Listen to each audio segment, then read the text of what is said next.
Good evening and welcome to this special programme, The Grandchildren's Vigil.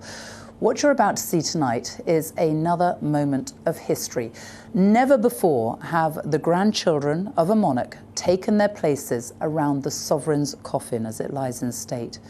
But tonight, Prince William and Prince Harry will stand side by side with their 6 cousins in honour of the Queen. It will be a very moving tribute in Westminster Hall to the woman Prince Harry affectionately referred to as the boss. The queue today has been enormous again. People are waiting 13, 14 hours so that they can file past the Queen's coffin and have a look at what happened earlier on today.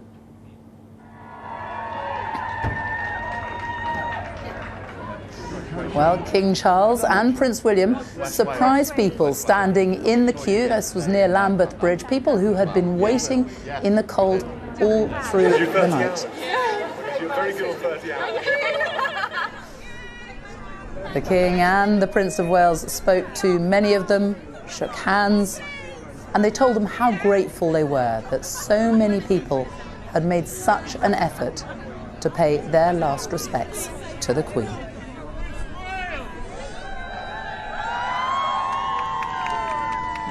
You can see how much they appreciated that. Well, these are the pictures of the queue. I'm sure many of those people there are wondering if they're going to be lucky enough to arrive in Westminster Hall while the Queen's grandchildren are mounting their vigil. What a moment that would be for all these people after so many hours on their feet. Well, the Queen's grandchildren have arrived in Westminster. They swept in just a short time ago. Here they are arriving in convoy. Big crowds out on the streets again to catch a glimpse of them as they arrive here for this moment of history.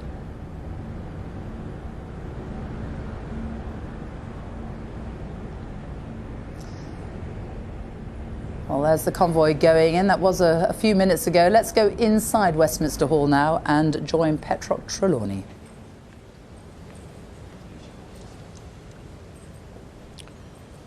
I wonder how many of these people who have just walked through the doors into Westminster Hall are pinching themselves, not quite ready to believe that they are actually here. Most have queued for 12 hours or longer, walking slowly along the River Thames. Many will have suffered sore feet, shaken themselves at the moment exhaustion set in, shivered as the morning cool marked a farewell to summer and a nod towards autumn. A change of season, and at the same time, generational change in the royal family. Well, last night the King and his siblings stood vigil by their mother's coffin. Tonight, their children, the Queen's grandchildren, take on that responsibility. None of us can know what it must be like to have a grandparent who was monarch and who'd been monarch for so long. The youngest of her grandchildren only knew her after she became an octogenarian. The biggest change will be for the new Prince of Wales, who's already assumed many of his father's former responsibilities. But perhaps the thoughts of those new duties will be put to one side for a quarter of an hour this evening. For those passing the coffin, a chance to reflect on the 70 years of service provided by the Queen. For the members of her family here, 8 royal cousins, another opportunity to recall a beloved grandmother. Well, this week we've seen the King and Queen Consort in Edinburgh, Belfast and Cardiff, meeting politicians and civic leaders, attending church services and walking amidst crowds of well-wishers.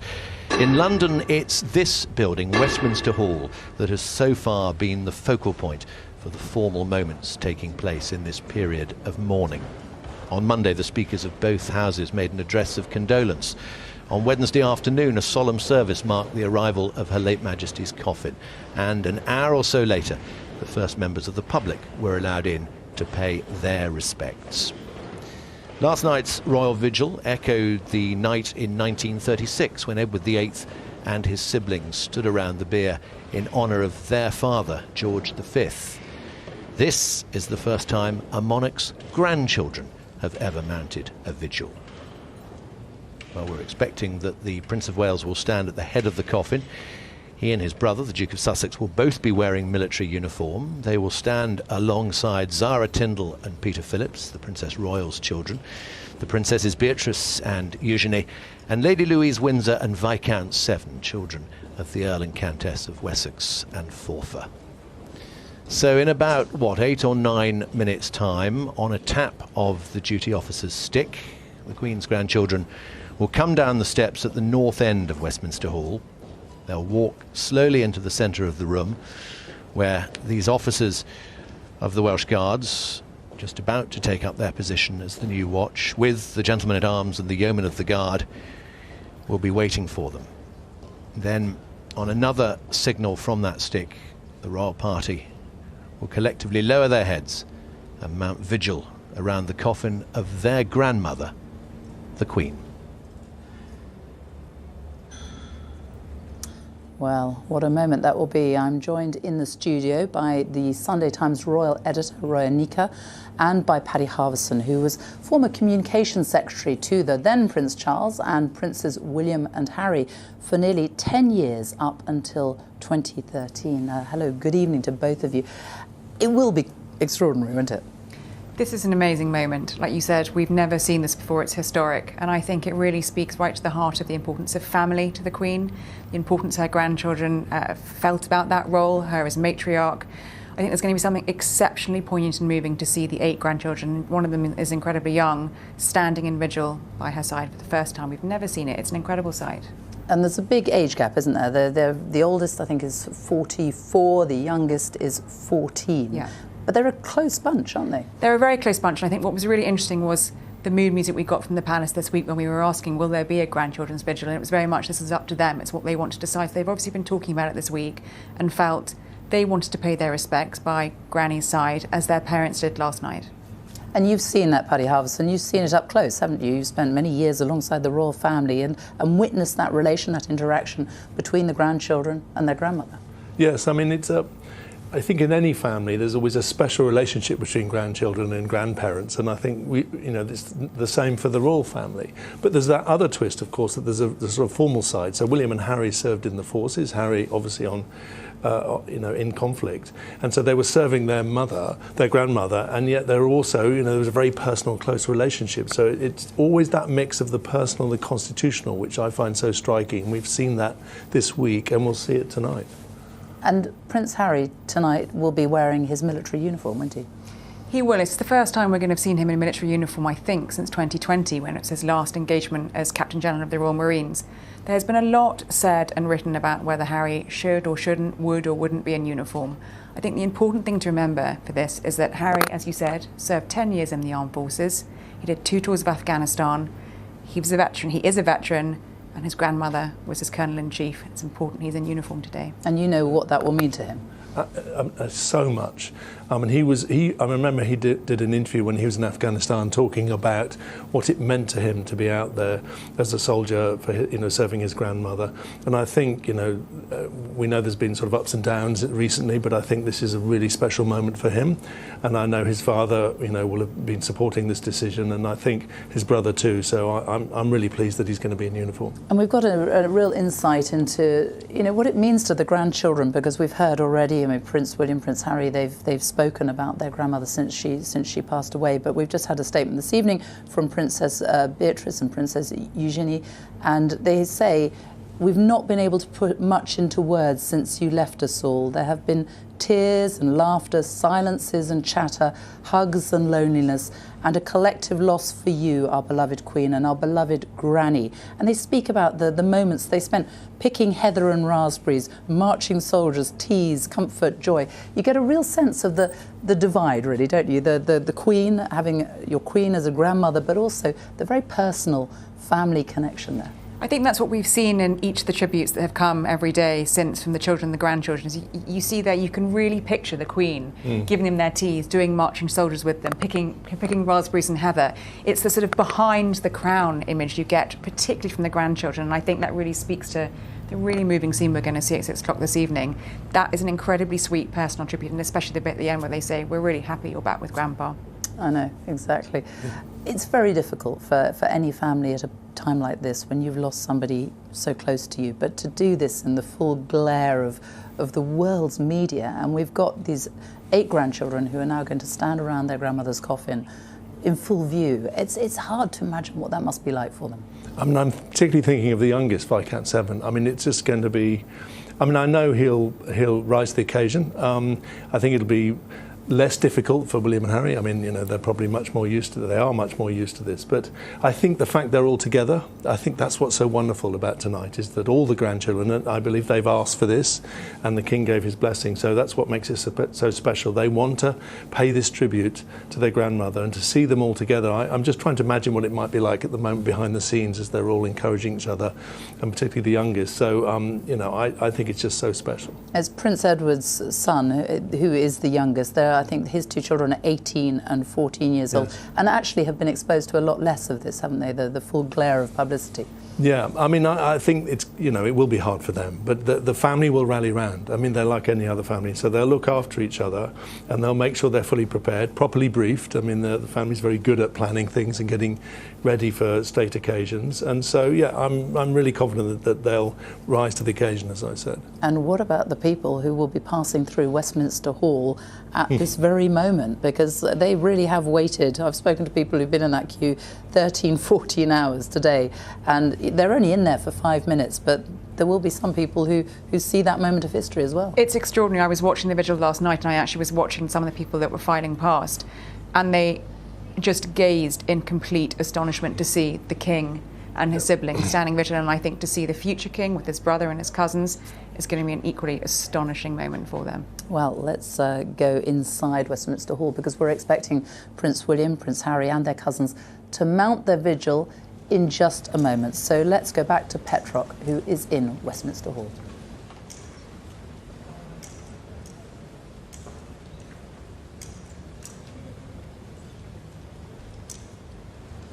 The Orb and Sceptre Commission for the coronation of Charles II in 1661 sit on top of the coffin, with the imperial state crown remade for the coronation of the Queen's father in 1937.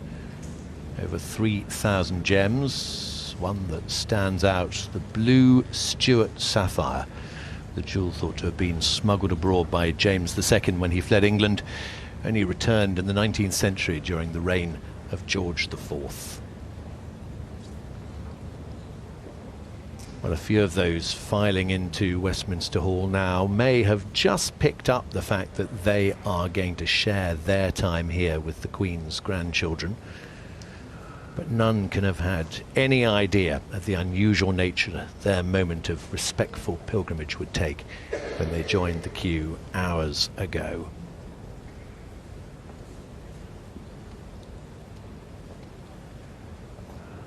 So we will see standing vigil the Prince of Wales, the Duke of Sussex, the Princesses Beatrice and Eugenie, Zara Tindall, skilled equestrian, former BBC Sports Personality of the Year, her brother Peter Phillips, who was the Queen's first grandchild, and Lady Louise Windsor, who's just started her studies at St Andrews University, where the Prince of Wales also studied and met his wife, and her brother James, Viscount Severn, aged just 14, the Queen's youngest grandson.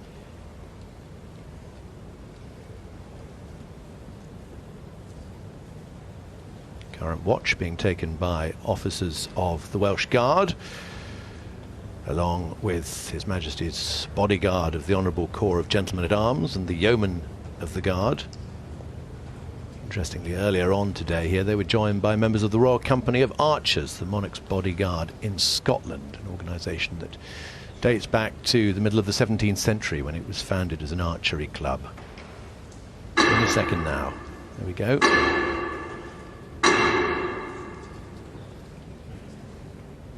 The stick. The sound ricocheting off the stone of the floor here in Westminster Hall.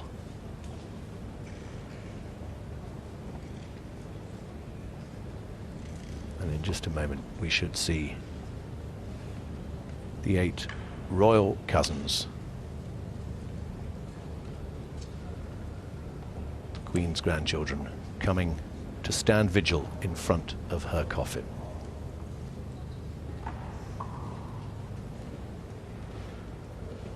There'll be a brief pause of these people filing past as the royal party takes up its position. Prince of Wales, leading his brother and his cousins down the stairs in the north corner of Westminster Hall.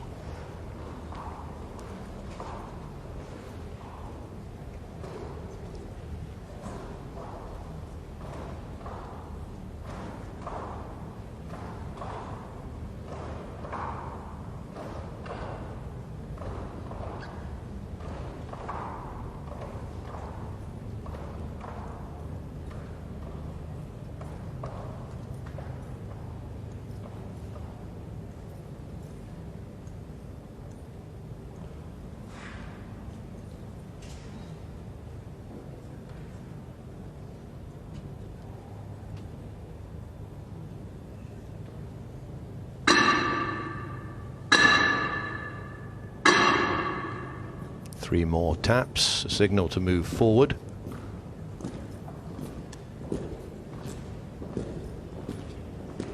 The cousins will stop again, wait further instruction to mount the catafalque.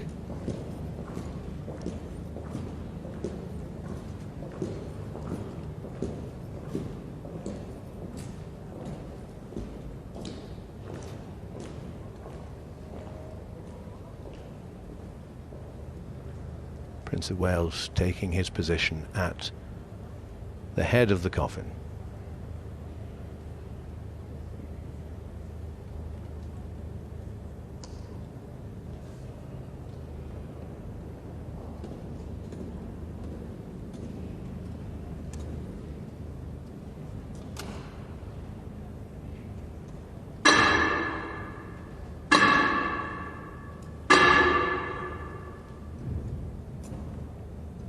And in just a moment, this royal vigil by the Queen's grandchildren will begin.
the end of the royal vigil by the Queen's grandchildren here at Westminster Hall. Prince of Wales and the Duke of Sussex wearing the uniform of the Blues and Royals. Prince of Wales served in the regiment before he became an RAF pilot.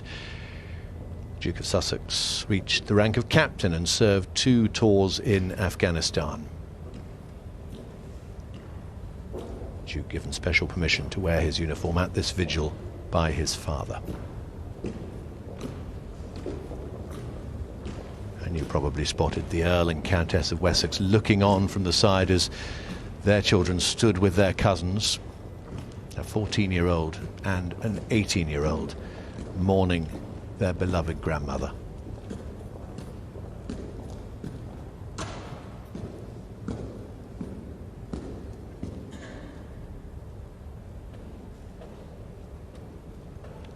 Familiar faces this evening, including that of the heir to the throne, but also faces we see very rarely. Viscount 7 Lady Louise Windsor, Zara Tyndall and Peter Phillips, who don't have official titles and have chosen to lead essentially private lives. The Duke of Sussex now living in California, but tonight here to honour his beloved grandmother. The Princesses Beatrice and Eugenie, both working outside the palace, but also serving as royal patrons to charities operating in spheres including medicine, music, education and animal conservation. What must it have been like to have shared your grandmother with the nation? Peter Phillips, 44, the Queen's oldest grandson, has said she was an inspirational person throughout his life. The Duke of Sussex, in his tribute, spoke of his dual relationship with her. First childhood memories of early meetings, and then as a young army officer, encountering her as his commander-in-chief. Once again this evening, a very public act of private mourning, which it feels that we've been privileged to witness. Her Majesty the Queen's grandchildren standing vigil to their grandmother. Well, what a moment for the Queen's grandchildren, what a moment as well for the people who have waited so long to file past the Queen's coffin in Westminster Hall. I'm here in the studio with the Sunday Times Royal Editor Roy Nika and Paddy Harvison, who worked for the then Prince Charles and with Princes William and Harry for a good 10 years. You know them well, Paddy Harvison. What did you make of that moment, watching them there? It was incredibly moving. I think you could see that they were drawing strength from being there together, all the grandchildren, especially the 2 young ones, I imagine. Their parents were watching. So, I'm difficult to find the words, really, but the strength that they showed, the courage they showed, and the tribute they've paid to their grandmother, I think they will be very proud. And I think it was wonderful that the King, gave them special permission to do this, first time it's ever happened. Because it was the grandchildren who wanted to do it, wasn't it? Yes, and it shows you how close that relationship was. As Petrock said, it's a family, but it's also the nation. They shared their grandmother with the nation. But for them, she was a wonderful presence in their life. If we'd heard from the tributes tonight from Eugenie and Beatrice of those memories of their times together with her, and I just think it was just so special. And Roy, you could see the strain showing for some of them, couldn't you? You could, even from the way some of them were standing and the expressions on their faces. I thought their composure was astonishing, particularly from, as you say, James Viscount 7 and Sophie and Edward were there. The palace have said they were there to support their children this evening. But I think, as Paddy said, what an incredible moment for the grandchildren to do. That'll be a memory for them for the rest of their lives, and I think they'll feel very proud that they dug really deep and found the ability to do it. That cannot have been easy. And Princess Eugenie had her eyes closed, it seemed. It must have been extraordinary for them there, standing there so close to their grandmother's coffin, and yet all these people filing past whilst they were doing it. I mean, that goes right to the heart of the extraordinary role of being a member of the royal family and having so little division between the public and the private. We've heard so much about the private lives in the tributes we've heard, particularly from the Princess's tribute tonight, but then to see them standing there, watched by probably many millions of people this evening, for such an intimate, personal moment, I can't even begin to fathom how on earth they found the composure to do that so incredibly calmly. And you know just how close they were to their grandmother. They had their Christmases together, didn't they, at Sandringham? They had their summers, and they've spoken. That was at Balmoral. They've all spoken very movingly about the time that they spent with their grandmother and that kind of relationship they had. Yes, and I think probably their times in Scotland would have been the most special, because that was when the family could just be the family. And we've all heard about the picnics and of the Duke of Edinburgh, doing the barbecue, and the Queen have just been the grandmother of everyone. I can picture it, and all the children running around, and just those. When you're always under scrutiny, when your family belongs to the nation, when you have that privacy, and anyone who's ever been fortunate enough to go to the Balmoral estate, it's such a beautiful place. So to be able to have those memories, I think will be giving them strength as they were standing there, I'm sure. It was very powerful watching them all walk out together. How close are they as a group, though, those eight cousins? Very close, and closer probably than typical cousins, because of the fact that they are the nation's first family, as it were. I was particularly moved to see William as the sort of senior, not the eldest, but the senior of the grandchildren, leading the way. Now that he's Prince of Wales, I think it's easy to overlook the fact that he's taken on this greater role. And I know his shoulders are strong enough to bear it. I mean, I found that very moving. He's spoken a lot, hasn't he, about how much he has watched the Queen and learnt from the Queen in the role that will one day be his. Yes, and I think that's one of obviously the great strengths of our system, is that the generations learn from each other, and in the same way that the now King will have learned from his mother.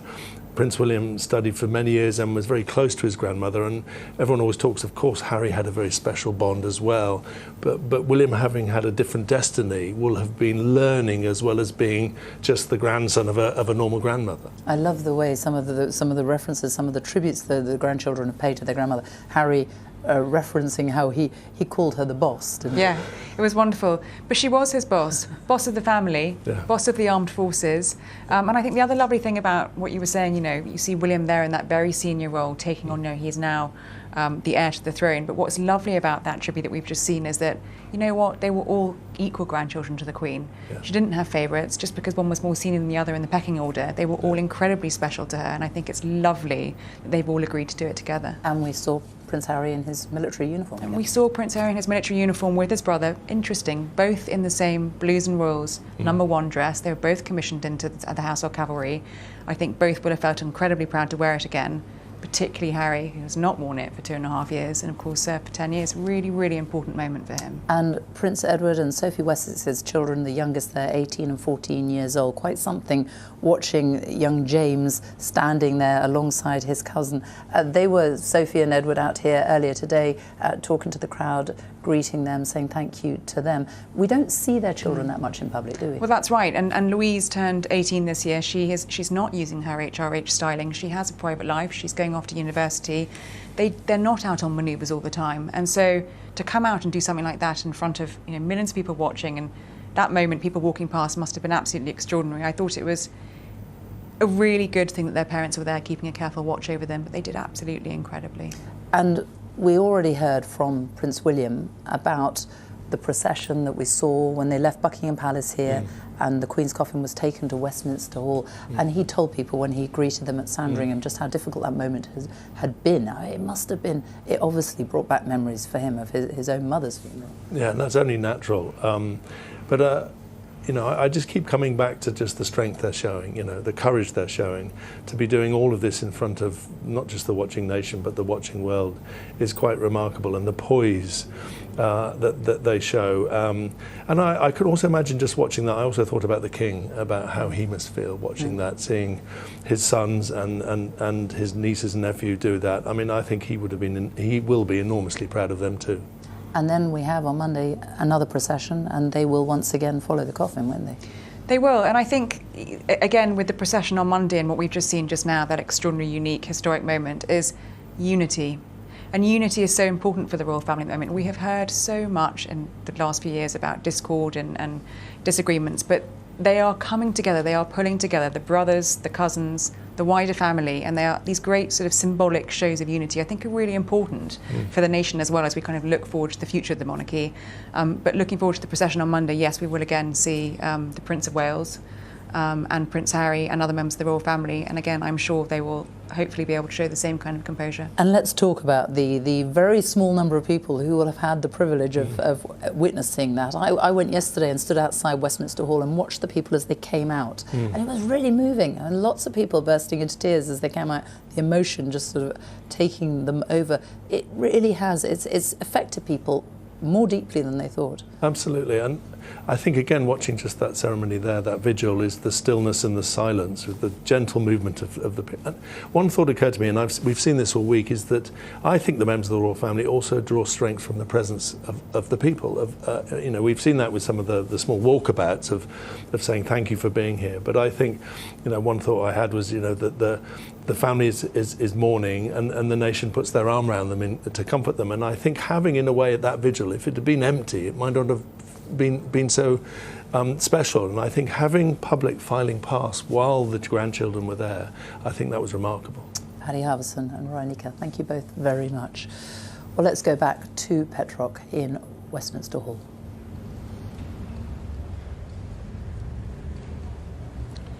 The stream of people keeps flowing, thousands of people passing by the coffin every hour. There is a real intensity here, and I think an honesty too. I'm sure some people have carefully planned the response they'll make as they pass by Her Majesty, but you get the sense that many are deeply moved in ways that they might not have expected.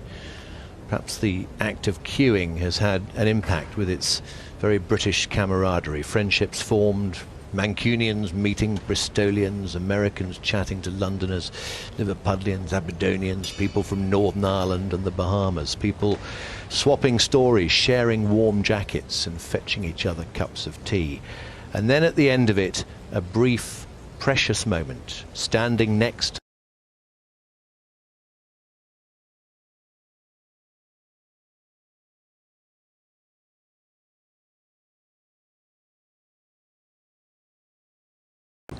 and paying personal respects. Well, a reminder, if you can't be here yourself, there is a continuous stream from Westminster Hall around the clock on the BBC iPlayer, the red button, BBC Parliament, and on the BBC website. I think that the first thing that strikes those coming into this hall is the hush. Not silence. Earlier on you could hear a helicopter above and the crowds outside and someone in Parliament Square singing the national anthem. Inside, though, with a thick carpet muting the sounds of visitors' feet, there is a focused quiet, a quiet that will continue for the 36 hours that remain of the Queen's lying in state. This is such a vast room, an impressively grand space. There's nothing to obstruct the view. It feels as if the eyes of every visitor are focused solely on the royal coffin.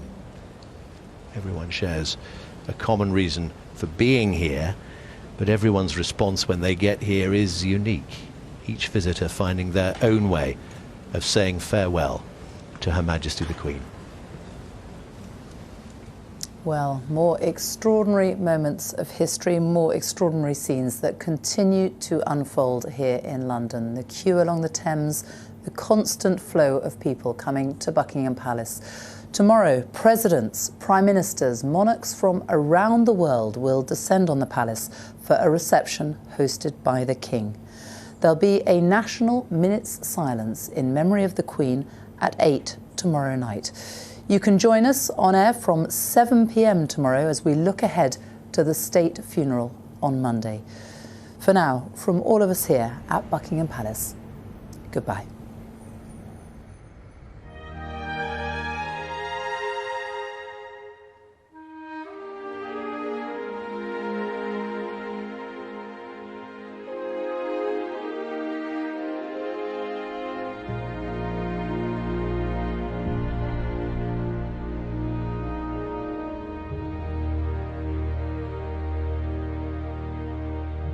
Bác sĩ bảo có phải trong tim không nhỉ?